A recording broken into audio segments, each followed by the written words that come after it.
কোচবিহার পঞ্চানন বর্মা ইউনিভার্সিটির সম্পূর্ণ নতুন শিক্ষানীতি অনুযায়ী প্রকাশিত দ্বিতীয় সেমিস্টারের বিএসসি কোর্স, যেখান থেকে আমাদের পড়তে হচ্ছে এনভায়রনমেন্টাল স্টাডিজ।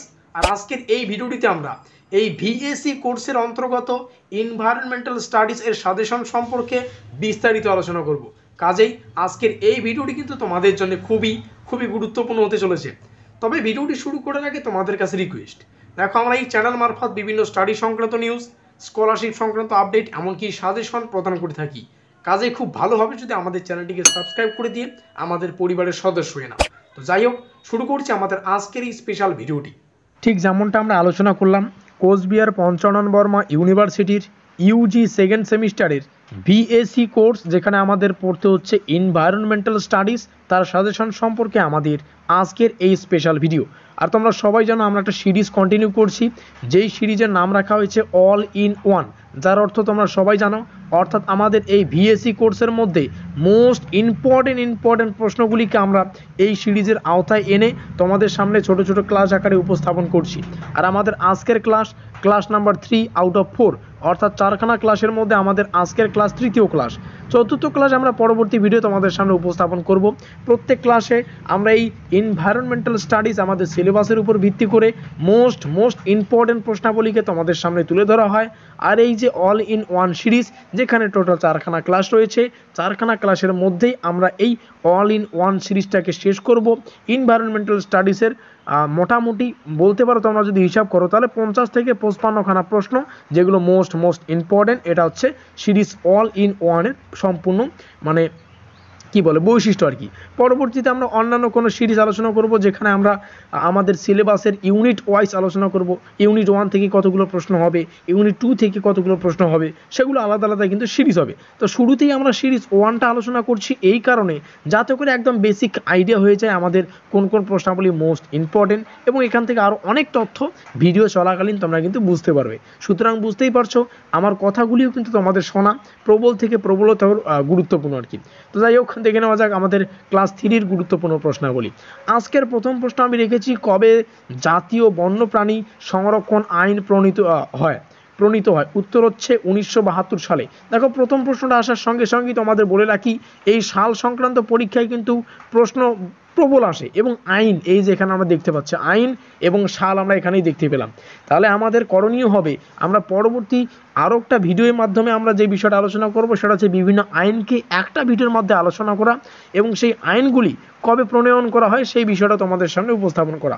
কথা ক্লিয়ার? তো মোস্ট ইম্পর্টেন্ট মধ্যা কথা হচ্ছে এই সাল সংক্রান্ত এবং বিভিন্ন যে বন্যপ্রাণী সংরক্ষণ আইন, এগুলো কিন্তু একটা গুরুত্বপূর্ণ টপিক।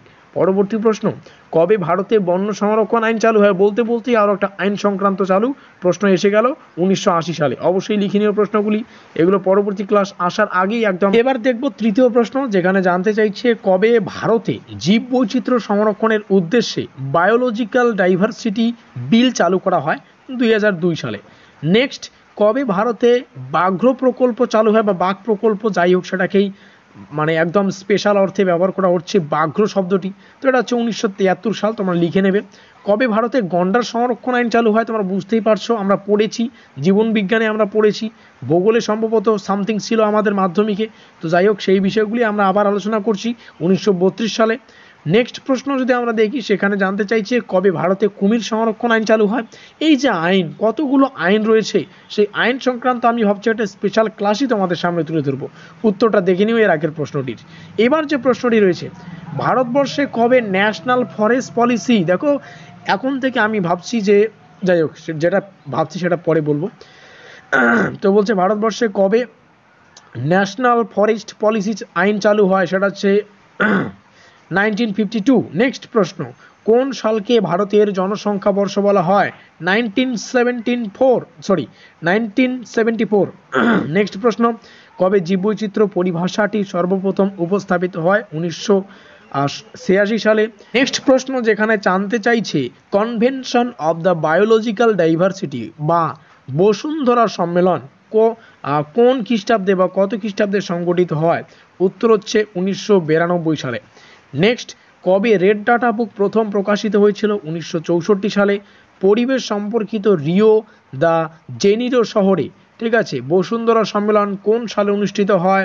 1992 সালে। এখান থেকে একটা সিমিলারিটি প্রশ্ন ছিল বসুন্ধরা সম্মেলন সম্পর্কে, উপরে আরও একটা প্রশ্ন ছিল, তো দেখে নাও তোমরা। এবং সর্বশেষ প্রশ্ন আমাদের আজকের ক্লাসের, ভারতের পাবলিক কি বলছে, পাবলিক লিয়াবিলিটি ইন্স্যুরেন্স অ্যাক্ট কবে বলবৎ হয়? উত্তর হচ্ছে 1991 সালে। তো এই হচ্ছে আমাদের আজকের তৃতীয় ক্লাসের গুরুত্বপূর্ণ বাছাই করা প্রশ্নাবলী। অবশ্যই ভিডিওটি ভালো লাগলে লাইক করে দিও, বন্ধুদের কাছে শেয়ার করে দিও। এখনও আমাদের পরিবারের সদস্য হয়ে না থাকলে চ্যানেলটিকে সাবস্ক্রাইব করে দিয়ে আমাদের পরিবারের সদস্য হয়ে নিও। যদি কমেন্ট করতে ভুলে যাও তাহলে অবশ্যই কমেন্টে এটা জানাতে ভুলো না আজকের এই ভিডিওটি তোমরা কোন কোন কলেজ থেকে ওয়াচ করছো, আর ডেসক্রিপশন বক্সের ভূমিকা কি বলবো। ডেসক্রিপশন বক্স যেখানে তোমরা প্রিভিয়াস ক্লাসগুলির লিঙ্ক পাবে, অবশ্যই সেখান থেকে তোমরা চাইলে দেখে নিতে পারো। আমাদের আজকের এই স্পেশাল ভিডিওটি এই পর্যন্তই।